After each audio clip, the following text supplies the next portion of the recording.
Republicans love to say guns don't kill people, people kill people. And that's true, they do, with guns.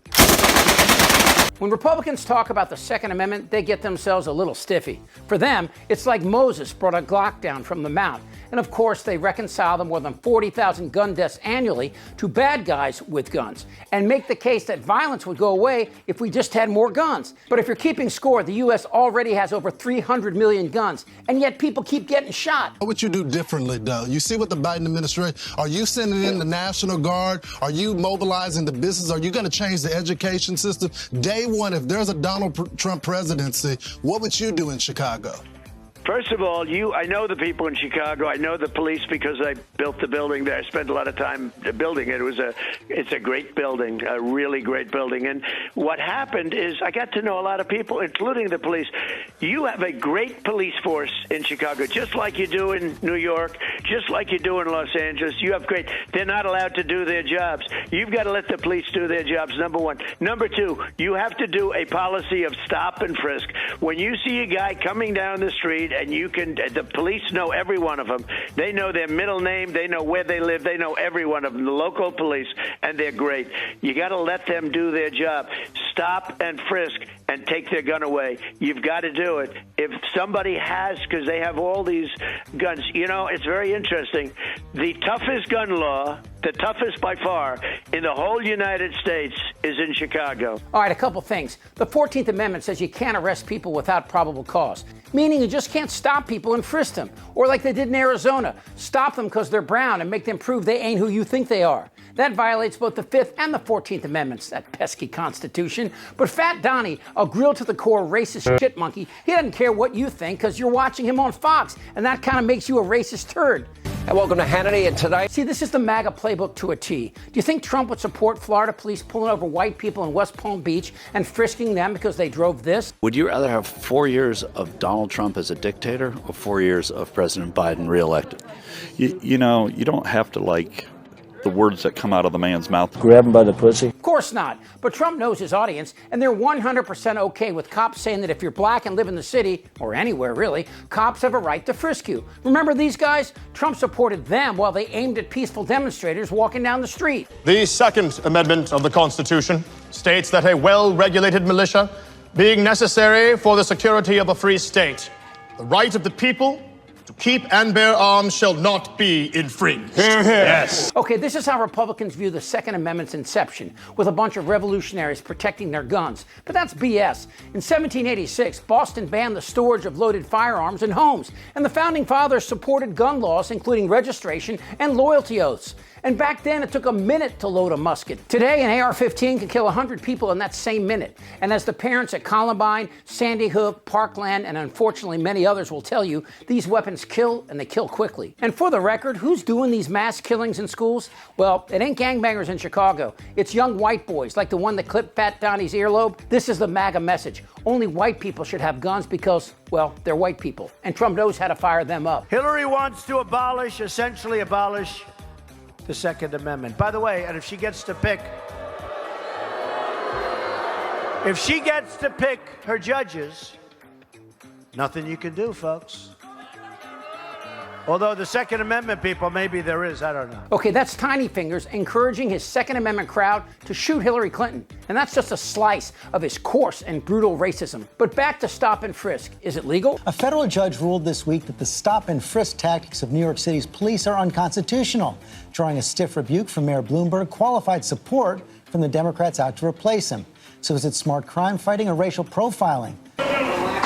For critics, it's images like this that fuel the resentment over the NYPD's policy of stop and frisk. To some blacks and Latinos, it's naked racial profiling, with them as the targets of an occupying force. I remember them banging my head into this. Is it fair, some minorities ask, that African Americans and Hispanics make up 52% of the city's population, but black and Latino males represent 84% of those stopped. Stop and frisk is wrong for the basic reason that it's unfair, and it's faced constitutional challenges, with plaintiffs alleging violations of the Fourth Amendment's prohibitions against unreasonable searches and seizures. Shocker, but do you think Trump gives a shit? Knock the crap out of him. I'd like to punch him in the face. But I would have been boom, boom, boom. I'll beat that I don't know if I'll do the fighting myself or if other people will. Maybe he should have been roughed up. This is one more example of Trump's racism. What if cops were allowed to stop people on the street and force them to prove they'd paid their taxes? Why won't he release his tax returns? And I think there may be a couple of reasons. First, maybe he's not as rich as he says he is. Second, maybe he's not as charitable as he claims to be.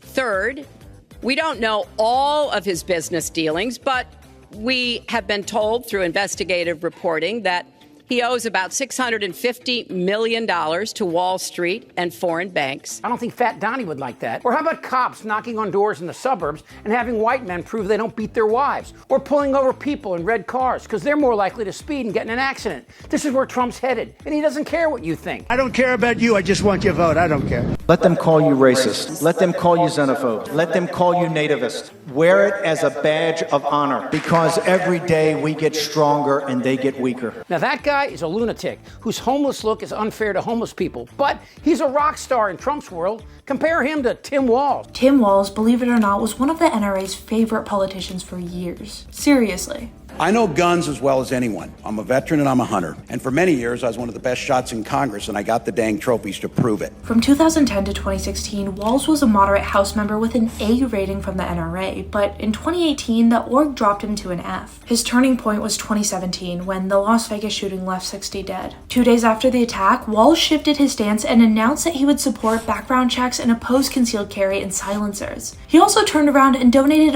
all the money he had ever received from the NRA to a veterans charity, which amounted to around $18,000. Then, less than 5 months later, the Parkland school shooting left 17 dead. His daughter, Hope, was 17 at the time, which helped galvanize his gun reform stance. Hope woke up like many of you did 5 weeks ago and said, "Dad, you're the only person I know who's in elected office. You need to stop what's happening with this." Following Parkland, Walz became a vocal advocate for an assault weapon ban. I think my shift is the country's changed on this. We've changed. The situation has changed, and I along with it as a leader. Since being elected Minnesota governor in 2018, Walz has only become more outspoken. He signed universal background checks into law, signed a red flag law, and harsher punishments for ineligible people caught purchasing firearms. And he's done all of this while remaining an avid gun owner himself, proving that you can support popular, common-sense gun measures without infringing on anyone's right. When it comes down to middle America, Tim Walz is a hunter, a football coach, a teacher. He speaks to guns like a normal person, understanding the proper place and time for a gun to be present and used. Republicans, they duct tape guns to their penises and pretend they're men. To summarize, Trump's comments are dangerous for two reasons.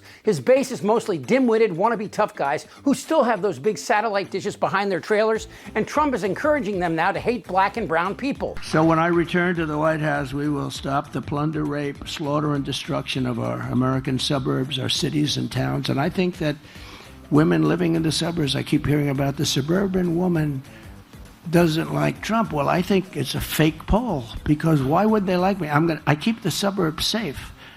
I stopped low-income towers from rising right alongside of their house. But the frightening agenda for America, should Trump win, will be just as Trump advertises. Cops will be able to stop and frisk black men at will. And should someone stand up for their rights, well, ask George Floyd. Trump will pardon the January 6th criminals and put them back on the streets. And he will create a divide between white people and people of color. He said it out loud. Discriminating against and denigrating, just denigrating white people. Trump no longer speaks in code, and this coarse language is rallying the hate and violence that once simmered below the surface. While Republicans back stop and frisk, it's time for us to stand and vote. And when we win, it'll be our turn to frisk. Damn right. I'm ready. Let's go.